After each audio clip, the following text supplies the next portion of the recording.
मुझे ऐसा लगता है भूमि, welcome to Nav Bharat. Thank you so much Sanjay ji. And ये जो कॉन्क्लेव है ये सिर्फ सिविक इंफ्रास्ट्रक्चर, सिविल इंफ्रास्ट्रक्चर या डेवलपमेंट की जब हम बात करते हैं तो ओनली फिजिकल, यानी ये जो डेवलपमेंट होते हैं सड़क, पानी, ये वो सिर्फ इसके लिए नहीं है। ये एक समृद्ध भारत की बुनियाद को मजबूत करने के लिए, समाज को शक्ति प्रदान करने वाला ये कॉन्क्लेव है। समाज जो महिला को शक्ति के रूप में पूजता आया है और खुद की गलतफहमी के साथ शक्ति पर अत्याचार भी करता आया है, उसकी मानसिक मजबूती के लिए आप काम कर रही हैं। उसकी मजबूती के लिए, यानी आधी दुनिया की मजबूती के लिए आप पूरी दुनिया में काम कर रही हैं। कैसा लगता है? नमस्कार।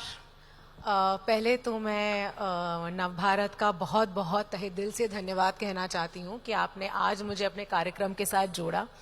बहुत खुशी हुई आज दिल्ली आके, और बहुत ही ज़्यादा प्रेशर भी है क्योंकि गडकरी सर के बाद आपने मेरा सेशन रखा है। उनकी बातें सुन के मैं इतनी ज़्यादा इंस्पायर्ड हूँ, और मुझे लगता है इस देश की युवा होने के नाते हम सब के पास, हम सब में बहुत ज़्यादा जिम्मेदारी है हमारे देश के प्रति। और मैं बहुत ज़्यादा अपने आप को फॉर्चुनेट मानती हूँ कि मैं एक एक्टर हूँ, एक बड़ा प्लेटफॉर्म मिला है मुझे, और मैं देश के प्रति अपनी जितनी भी जिम्मेदारी है उसी प्लेटफॉर्म के थ्रू पूरी करने की कोशिश करती हूँ। जिन फिल्मों का नाम मेरे इंट्रोडक्शन में लिया, उन फिल्मों का, वो फिल्में मैंने की ही इसलिए क्योंकि मुझे लगता है एज एक्टर्स हमारे पास एक बहुत स्ट्रॉन्ग टूल है, जो है हमारा क्राफ्ट, जो है हमारी अपॉर्चुनिटी के हम इतने लाखों लोगों तक पहुंच सकते हैं। तो इसका सही यूज करना चाहती हूँ मैं। लेकिन आपका जो सवाल था,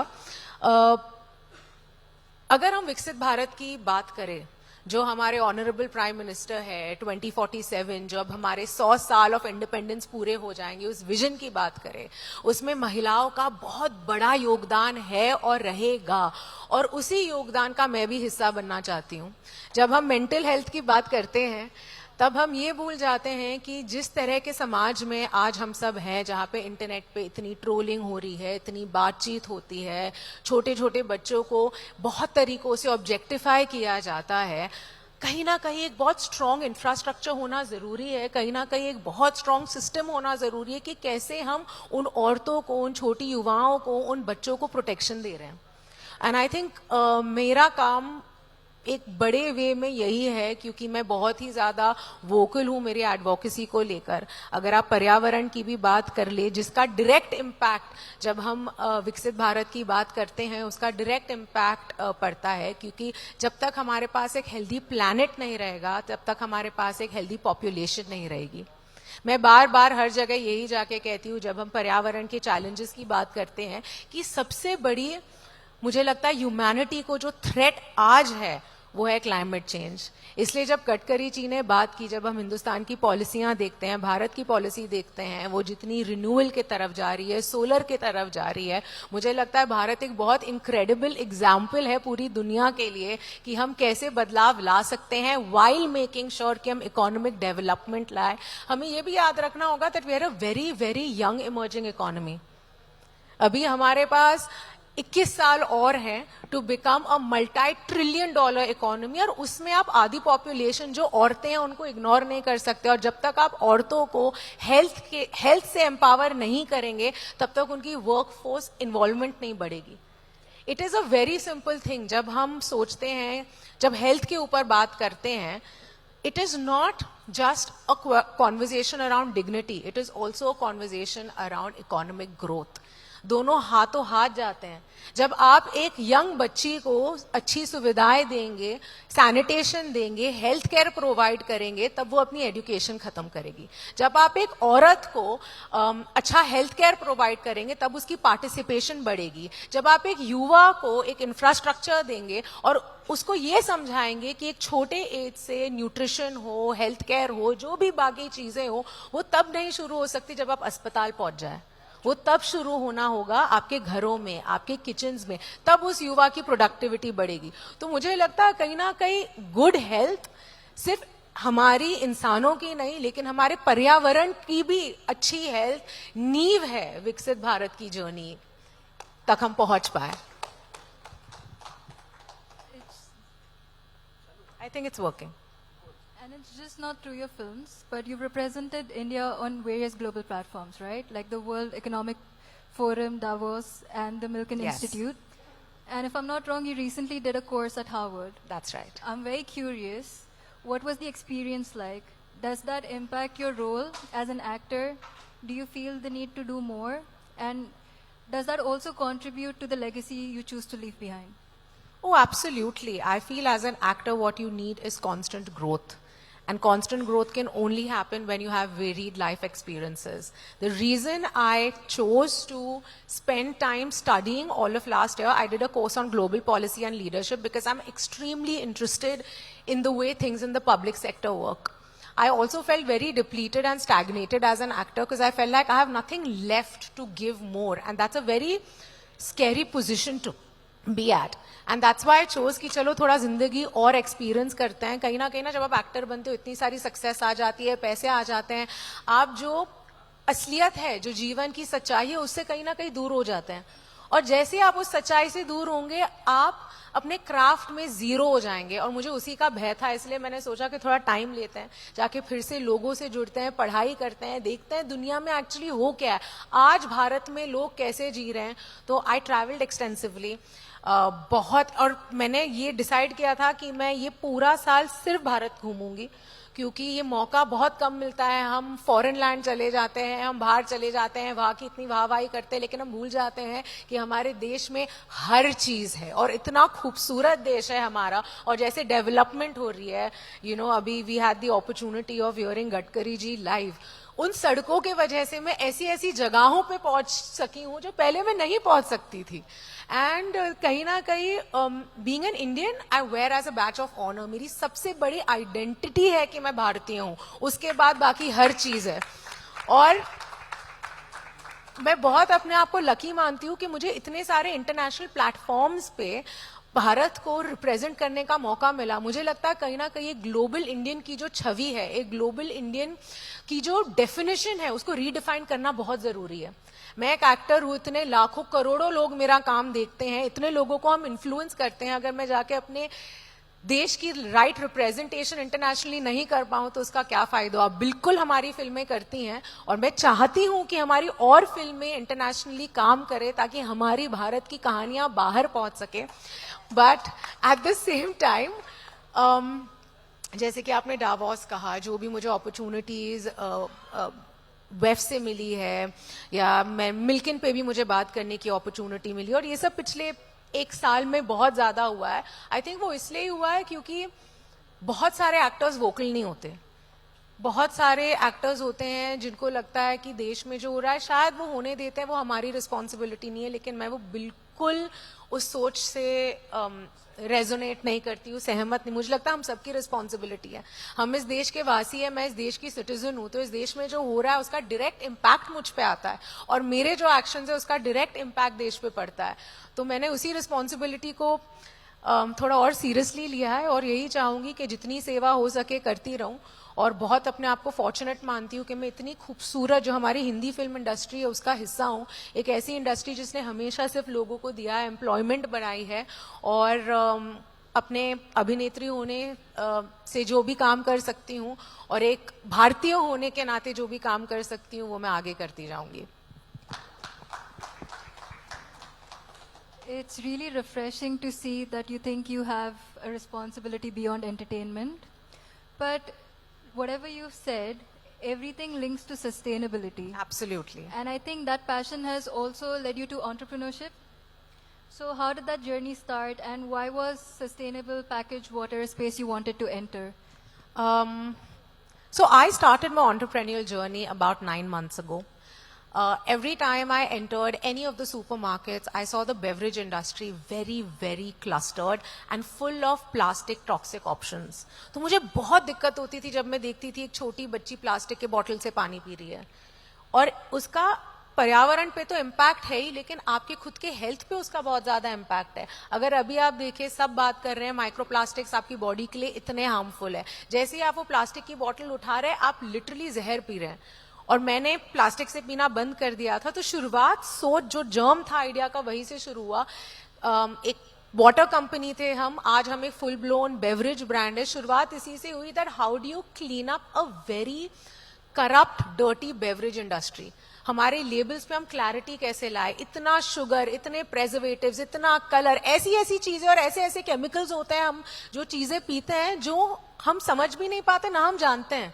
और मुझे उसका एकदम ऑपोजिट करना था। मुझे एक ऐसा ब्रांड क्रिएट करना है जो इंटरनेशनल ब्रांड्स को शेल्फ स्पेस के लिए टक्कर दे सके, क्योंकि वो इतना हाई क्वालिटी हो एंड जेन्युइनली सबके घरों तक पहुंचे। इसलिए मैंने बैकबे शुरू किया। And sustainability is at the core of what I do. I think sustainability needs to be at the core of everyone today. If you look at all of our leaders, India is such a climate positive, climate first country. We have to follow the path of what our leadership shows us. हमें बार बार कहा जाता है, और एक 2 minute और लेना चाहूंगी इस क्वेश्चन पे। अगर आप हमारा कल्चर देखें, जो भारतीय कल्चर है वो सस्टेनेबल ही है।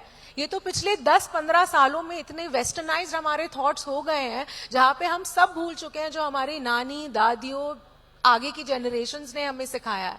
तो मुझे यही था कि कैसे हम उस सोच पे वापस जाए। हम आयुर्वेद का गढ़ है। We have so much knowledge and so much power that just goes untapped, and I want to tap into that. और बस उसी से बैकबे की शुरुआत हुई। मुझे ऐसा लगता है कि बैकबे की जर्नी बड़ी इंटरेस्टिंग है। आपने एक लाइन अपने इसमें बोला कि हम सस्टेनेबल सोसाइटी को, और हमारी दादी नानी सब सस्टेनेबल सोसाइटी की है। आपको लगता है कि हम वुमेन एम्पावरमेंट में जैसे ही घर की दहलीज पार करते हैं तो समाज का दायित्व, एक हीरोइन के रूप में आपका दायित्व, और भविष्य में जब भी परिवार हो, फैमिली हो, या अभी माता पिता के प्रति या दादी दादा के प्रति, उन दायित्वों का संतुलन रखने में कई बार प्राथमिकताएं, प्रायोरिटीज बदल जाती हैं हमारी, और कुछ ना कुछ पीछे रह जाता है। नहीं सर, मैं एक्चुअली यही कहना चाहूंगी कि जो महिलाएं हैं ना, उनमें बहुत सारी सुपर पावर्स होती हैं। प्रॉब्लम ये है कि हमें लगता है कि ये जो रोल्स हमने क्रिएट किए हैं ये सिर्फ महिलाओं के लिए, ये रोल्स महिलाओं के लिए नहीं है, ये इंसानों के लिए है। तो आप मर्द हैं, आप औरत हैं, आप जो भी है, अगर घर की सुरक्षा, घर की रक्षा और घर का देख रेख हम सबकी रिस्पॉन्सिबिलिटी है। और हमारे पास एक इतनी बड़ी सुपर पावर है जो आप जितनी भी तपस्या कर ले आदमियों के पास नहीं हो सकती। बिल्कुल सही। और वो सुपर पावर ही हमें वो बुद्धि देती है, वो एबिलिटी देती है कि हम बाहरी काम और घर का काम सब बहुत अच्छे से बैलेंस कर पाए, अगर मेरी मर्जी हो। मुझे लगता है विमेन एम्पावरमेंट में चॉइस होनी बहुत इंपॉर्टेंट है। यही मर्जी जी, यही तो एम्पावरमेंट है। मैं यही बात कहना चाह रहा था कि इसीलिए तो पुरानों में भी जितने इंपॉर्टेंट पोर्टफोलियोज थे मंत्रियों के रूप में, फाइनेंस मिनिस्ट्री दे दी आपको, होम मिनिस्ट्री आपको दे दी, लक्ष्मी जी को दे दी, जी बिल्कुल, एजुकेशन आपको दे दिया, महादेव जी ने कुछ नहीं रखा था जी, तो ये तो आपको दे दिया। मेरा क्वेश्चन ही ये था, क्या मैसेज है आपका उन वर्किंग वुमेन्स के लिए जिनको लगता है कि मुझसे कोई चीज एक पीछे रह जाती है? मैं किचन देखती हूं तो पति छूट जाता, सॉरी पति साथ आता है, किचन नहीं देखती हूं तो पति छूट जाता है, ऑफिस देखती हूं तो बॉस रूठ जाता है, बॉस को। सर मैं यही कहना चाहूंगी कि अगर ऐसे आपके what is the message of your No, this is what I would want to say, that do not let anybody limit you. अगर आपके पति ऐसे हैं कि आप किचन के बाहर जा रही हो, वो आपको छोड़ दे तो आप ही उन्हें छोड़ दे तो बेहतर है। आपकी जिम्मेदारी, बिल्कुल, क्योंकि आपकी जिम्मेदारी आपके बच्चों के प्रति है, आपकी जिम्मेदारी आपके समाज के प्रति है।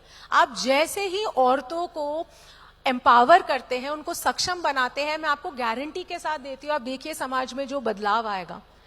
आज हम एक पैंडेमिक में हैं, जो हमारे समाज में हो रहा है, जब आप छोटे छोटे बच्चों को देखते हैं दुर्व्यवहार करते हुए, वो इसलिए नहीं हो रहा है क्योंकि औरतें बाहर चली गई हैं घर के, वो इसलिए हो रहा है क्योंकि औरतों को आपने वो मौका नहीं दिया कि वो सक्षम हो सके और वो अपने बेटे के जीवन में और खुशियां लाए और उसको दिखाए कि एक औरत जो इंडिपेंडेंट है वो एक्चुअली एक बहुत अच्छा एग्जाम्पल है। तो मैं यही कहना चाहूंगी कि 50% ऑफ आवर पॉपुलेशन को इग्नोर नहीं किया जाए। As I said earlier, this is an economical challenge. और अगर आप विकसित भारत का रोड मैप भी देखें, उसमें महिलाएं नंबर 1 पिलर है।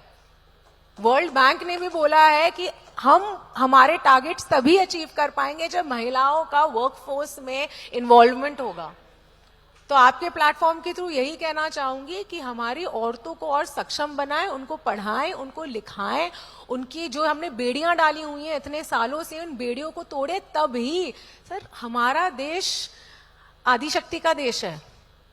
We have always celebrated both the energies, both the powers. When both the energies come together, we become one, is all I would want to say. हमने तो भारत को भी पिता बोला ही नहीं, माता ही बोला। बिल्कुल और हम तो बहुत पुरुष, बहुत लिबरल होते हैं। बिल्कुल हमने अर्धनारी कर दिया, बिल्कुल। हम आधे ही पुरुष रहे। अर्धनारी नटेश्वर का रूप धारण कर दिया, और क्या होना है? नहीं, आप तो बिल्कुल ठीक कह रहे हैं, लेकिन आपकी जो शायद कहीं अगर दूर के भाई आपकी बंधु नहीं, हो- अपनी क्या? अपना नहीं, मैं एक्चुअल आपके माध्यम से, क्योंकि रील की भूमि और रियल की भूमि, जब भूमि पर उतरकर पेड़ने कर्ज को काम करना होता है तो समाज में बहुत चुनौतियां हैं। आज भी कई बच्चियां सोच में खत्म हो जाती है। पिता ये सोच के बेटियां जन्म नहीं देते कि यार बेटी होगी। कई बेटियां तो पैदा होके चली जाती, जो बेटियां उसके बाद भी बच जाती है उसको समाज जीने नहीं देता, और उसके बाद भी कोई एक आध बचती है तो वो भूमि होती है। ये सोच कैसे बदलोगी? ये तुमने बड़ी जिम्मेदारी, तुम्हें ऐसा लग रहा है कि तुम्हें बहुत आसान रास्ता चुन लिया, लेकिन तुम्हें नहीं लगता कि भारतीय समाज की सोच को खत्म करने के लिए भूमि को क्या क्या करना होगा? सब पहले तो मेरी ये सोच है कि सब भारतीय सोच नहीं है, ग्लोबली लोगों का सोचना ऐसा ही है। क्या है ना, हम सब ने बहुत ही डेजिग्नेटेड रोल्स कर लिए, जो जेंडर रोल्स की हम बात करते हैं कि औरतों का यही काम है, मर्दों का यही काम है। करना यही होगा कि अपनी बेटियों को पढ़ाओ, उनको एम्पावर करो, उनको फाइनेंशियल इंडिपेंडेंस दो। फिर देखो अगर एक भी बेटी जलती है, फिर देखो अगर एक भी बेटी शादी के बाद गुजरती है। ये आज क्यों हो रहा है? क्योंकि उनके पास फाइनेंशियल इंडिपेंडेंस नहीं है। मैंने एक फिल्म की थी रक्षाबंधन, एक बहुत खूबसूरत फिल्म थी, जो डाउरी पे थी। आपके सवाल में कहीं ना कहीं उसकी छवि भी थी, उसी की छवि थी आपके सवाल में कहीं ना कहीं। एंड बहुत चीजें मुझे उस दौरान सीखने को मिली, क्योंकि मैंने काफी रिसर्च करी। दिल टूटता है आज भी जब अखबार में हम देखते हैं कि किसी बेटी की जान ली गई डाउरी के ऊपर। वो आज भी क्यों हो रहा है? क्योंकि वो घबराती है कि अगर मैं घर चली गई, मेरे माँ बाप जिनको वैसे ही मुझे लगता था कि मैं शायद उनके ऊपर बोझ हूं, वो कैसे काम करेंगे? मैंने ये प्रश्न भूमि इसीलिए किया, कल जब मैं बैठ के पेपर डिजाइन कर रहा था आज का, मेरी एक साथी है जो पेज 1 देखती है, संयोग से वो फीमेल है। मैंने कोशिश ये किया कि नवभारत की एडिटोरियल टीम में, नवराष्ट्र की एडिटोरियल टीम में मेरी प्रतिभावान एडिटोरियल हेड है, मल्टीमीडिया हेड है, प्रतिभा चंद्रन यहीं कहीं बैठी है, माधवी बाहर खड़ी है। हम लोगों ने नवभारत नवराष्ट्र परिवार में ये कोशिश किया कि बेटियों को मौका मिले। इसी बात पे ताली दे दीजिए थैंक मुझे। यू। कल जब अदिति से मैं एक हेडिंग डिस्कस कर रहा था तो मैंने एक बात बोली उसको, एक हेडिंग है जो समाज की सच्चाई को ये करती है। हमने आज एक हेडिंग लगाई कि विवाह के 72वें दिन दहेज बलि। अगर संजय तिवारी को आज भी ये हेडिंग लगाने की बारी आती है तो मुझे लगता है कि कहीं ना कहीं इस विकसित भारत कॉन्क्लेव की पूर्व संध्या पर अगर मैं अब भी ये हेडिंग लगाने पर विचार कर रहा हूं तो मुझे लगता है भूमि तुम्हें बहुत मेहनत करने की जरूरत। सर मेहनत करने ही तो आए हैं। जैसा मैंने आपको कहा कि एक जिम्मेदारी है मुझ पे, क्योंकि मैं एक अभिनेत्री हूं, इतने लाखों करोड़ों लोगों का प्यार मिलता है। अपनी हार्ड अर्न पैसों से जाके हमारी टिकटें खरीदते हैं, अगर मैं मेहनत भी ना कर पाऊं उनके लिए तो फिर क्या फायदा? मुझे लगता है मेहनत तो हम सबको करनी चाहिए। और आपने बहुत सही बात कही कि इतने सालों बाद भी अगर हम आज वो बात कर रहे हैं कि डाउरी की वजह से किसी बच्ची की जान जा रही है, वो क्यों जा रही है? ऐसे इतने, मुझे इसका अगर मैं सोल्यूशन सोचती हूँ तो मैं तो बार बार अपने इंस्टाग्राम पे भी यही कहती हूँ, डाउरी एक चीज हो गई, सेक्सुअल असॉल्ट एक चीज हो गया, वायलेंस एक चीज हो गई। मुझे तो लगता है आप उनको कैपिटल पनिशमेंट दीजिए, make an example out of them. लोगों को डर लगना चाहिए। ऐसा क्या है कि एक 12 साल का बच्चा एक 9 महीने की बच्ची का रेप कर रहा है? ऐसा क्या हो रहा है हमारे समाज में? हमें ये समझने की जरूरत है। और मैं तो बहुत स्ट्रांगली कहती हूं कि कहीं ना कहीं हमें जो easy access of social media है उस पे भी कहीं ना कहीं पॉलिसी और स्ट्रिक्ट रूल्स और रेगुलेशन होने चाहिए, बिकॉज अंत ही नहीं है। आप एक छोटा बच्चा जिस तरीके का कंटेंट वो कंज्यूम कर रहा है उसको कौन मॉनिटर कर रहा है? अब उसकी माँ जाके खेतों में काम कर रही है, उसके फादर जाके रोड पे पत्थर तोड़ रहे हैं, वो कंप्लीटली अनअटेंडेड है।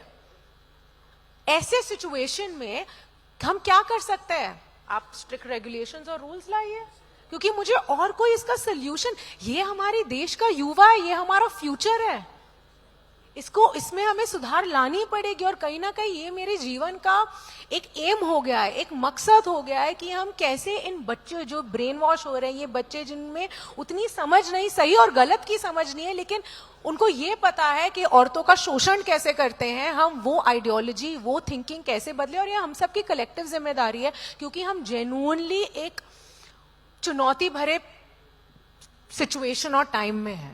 पर फिर भी तो हम जो पिक्चर 1000 करोड़ रुपए बिना गाली के भी कमा सकती है, उसमें गालियां ठूस रहे हैं, तो ये कहीं ना कहीं कौन से अब देखिए, मुझे जो लगता पिक्चर है बिना गाली के 1000 करोड़ कमा सकती है। देखिए, वो पिक्चर जाके बच्चों ने तो नहीं देखी।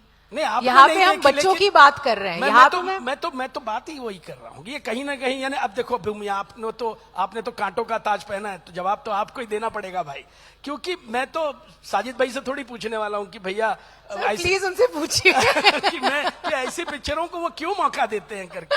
नहीं, मैं जो समाज की बात कर रहा हूँ, मुझे लगता है फिल्में समाज का आईना है, और समाज की सच्चाई फिल्मों को एकदम नॉन बायस वे में कहना हमारी जिम्मेदारी है एज फिल्म मेकर्स।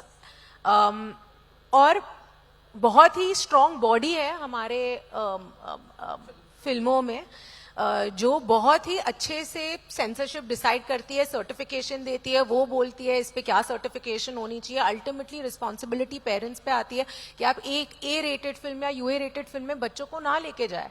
ABCD लगाने के बाद क्या वो बच्चों तक पहुंचती है? देखिए क्या बच्चों तक पहुंचती नहीं है वो, पर नहीं पहुंचनी चाहिए। मैं वही तो कह रही हूँ, रूल्स और रेगुलेशंस होने चाहिए। मेरा ये रिक्वेस्ट है कि भूमि को करना पड़ेगा कुछ उसके लिए। सर, मैं आर्टिस्टिक फ्रीडम में देखिए बिलीव करती हूँ, और मुझे लगता है कि जब तक आप अपनी बात एक सच्चाई और रिस्पेक्ट और उस वे में बताए जो स्टोरी के लिए इंपॉर्टेंट हो, इट्स ओके। लेकिन अगर आप टिटिलेट करने के लिए कर रहे हैं, अगर आप व्यूज बढ़ाने के लिए कर रहे हैं, अगर आप एक ऐसे समाज में एक एजेंडा के साथ कर रहे हैं, तो मुझे वो प्रॉब्लमैटिक लगता है।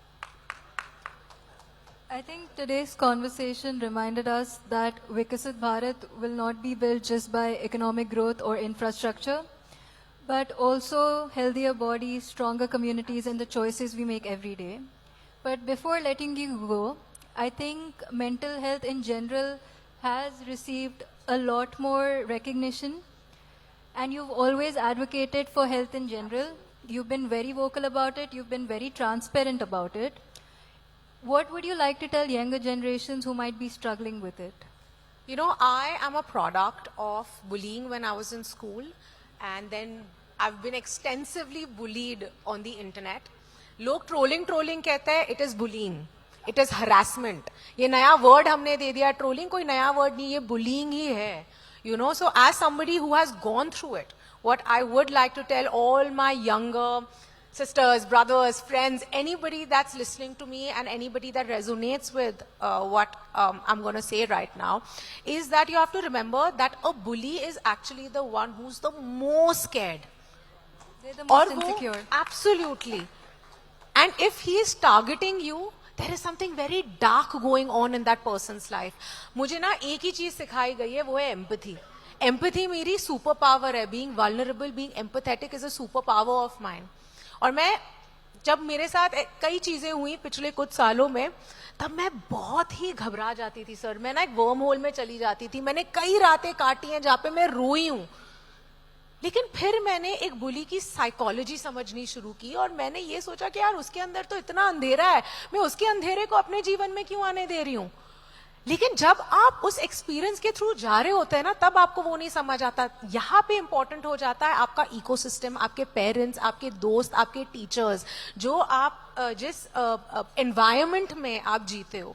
और यही कहना चाहूंगी, जितने भी बुलीज और ट्रोल्स और जितने भी ये बेवकूफ लोग हैं, कहीं ना आप भूल जाते हो कि वो जो इंस्टाग्राम प्रोफाइल है या जो आप सोशल मीडिया पे प्रोफाइल देख रहे हो, वो फोटो डिजिटल है, लेकिन उसके पीछे एक असली इंसान है, एक ऐसा इंसान है जिसके पास माँ बाप बहन भाई दादा दादी हैं। और जब आप ये गंदी नीच चीजें लिखते हैं और बोलते हैं, तब उनको इफेक्ट होता है, क्योंकि आप ही की तरह वो भी सांस लेते हैं, आप ही की तरह वो वही खाना खाते हैं। भगवान ने उन्हें उसी सेल्स और उसी रक्त से बनाया जिससे आप बने हुए हो। एक छोटी चीज कहूंगी सर, सब गलतियां करते हैं, गलतियां होती है। अगर आप एक कॉलोनी, एक कॉम्प्लेक्स में रहते हैं जहां पे 10 बिल्डिंग है, ठीक है, आपके किसी नेबर ने ऐसी कोई चीज कर ली जो शायद आपको गलत लगे, क्या आप उन पे पत्थर मारेंगे? नहीं मारेंगे ना। तो इंटरनेट पे why are the rules different? And I am so happy कि आज मेंटल हेल्थ की बात हो रही है। We have lost important people in our fraternity to mental health. इसकी हम जितनी बात करें उतनी कम है। और सारे पेरेंट्स को बोलना चाहूंगी कि जब आपका बच्चा आके आपको कहता है ना कि मैं परेशान हूं, उसको नकार ना दे, उसको इग्नोर ना करे। बहुत इंपॉर्टेंट है कि आप बैठ के उससे पूछे, बेटा क्या हुआ? मेरे साथ स्कूल में जो बुलिंग हुई, मैं आज ये इंसान इतनी कॉन्फिडेंट, पहली फिल्म में मैं 96 kgs थी। उस लड़की का कॉन्फिडेंस सिर्फ इसलिए था क्योंकि मेरे माँ बाप ने मुझे बिठा के मुझसे पूछा क्या हुआ। और जब जब मुझे बोला गया कि मैं मोटी हूं या पता नहीं बदसूरत हूं या जो भी स्कूल में बच्चों को बोला जाता है, तब जब मैं घर आती थी मुझे उसका एकदम विपरीत बोला जाता था। इसलिए मुझ में कॉन्फिडेंस आई कि मैं एक्टर बनूं, वरना मेरा भी वही हाल होता जो शायद कुछ नौजवानों का हमारे देश में होता है, जहाँ पे वो होप खो देते हैं। तो अपने बच्चों के लिए खड़े रहें, उनके सपनों के लिए खड़े रहें, बहुत जरूरी है। Very rightly said, people project what they lack. But coming to an end, to end it on something personal, and we've been talking about health. If you could like suggest one habit that makes a healthier India. One habit? Yeah, since you've been advocating about topics that were even there before like mainstream media took over it, what would that be? I think the biggest change that I would push everybody towards, and anybody that listening to us today towards, would be start treating the planet as your home. Because if you don't have a strong environment, if you don't have a strong planet, you're not going to be a healthy, strong person. देखिए बहुत simple चीज है, जो आप the air that you breathe, the water that you drink, the food that you eat constitutes how nutritious our population is going to be. And all of that can only happen if we have a nutritious planet. And I think I'm again saying this, that India is a climate first country. India is a sustainable country. We just need to dip back into what we were doing. हम जब भी wastage करते हैं ना, हमें चुभनी चाहिए वो चीज। हम सब जहाँ पे सारे adults बैठे हुए हैं, हम जिस तरह के एनवायरमेंट में बड़े हुए हैं, वो एनवायरमेंट हमारे बच्चों को नहीं मिलने वाला है, और उसके जिम्मेदार हम भी है। हम हमेशा ये नहीं कह सकते कि इतनी बड़ी ऑर्गेनाइजेशंस ये वो तो कर रहे हैं, लेकिन कंज्यूम तो आप भी कर रहे हो। आप क्या कर रहे हो अपने घर में वो बदलाव लाने के लिए? कॉन्वर्जेशन उधर शुरू होनी चाहिए। एंड बार बार मैं कहती हूँ कि ये भी विकसित भारत का एक बहुत बड़ा पिलर है, citizen led initiatives, because we can't do it alone, we all have to do it collectively. तो मैं यही कहूंगी that treat our planet like your mother. This is your only home. आपका एक लौता घर है, ये नहीं रहा कहाँ जाओगे? मुझे लगता है कि दीक्षित बोल रही थी कि लास्ट क्वेश्चन है, लेकिन बिना फिल्मी क्वेश्चन के तो लास्ट हो ही नहीं सकता। और इतना सब सुनने के बाद भूमि, और आज तुम्हारी भूमि की भूमिका देखने के बाद ऐसा लगता है कि मदर इंडिया 2 की तैयारी करना चाहिए हमें। How it's an idea? क्या लगता है, क्या रह गया ड्रीम रोल में अभी? एंड फाइनल क्वेश्चन, उसके बाद हम तीनों खड़े हो जाएंगे। सर मैं तो बहुत ही ग्रीडी एक्टर हूँ, मुझे तो लगता है मेरी अभी शुरुआत हुई है, 10 ही साल हुए हैं, अभी तो बहुत काम करना है, बहुत। तो from your mouth to God's ears, I really hope ये मौका मुझे मिले। ये तो very big shoes to fill, लेकिन बस मैनिफेस्ट करते हैं स्टेज पे, मैनिफेस्ट करते हैं, आई होप हो जाए, टचवुड करते हैं स्टेज पे। Thank So you much. Thank you for joining us today.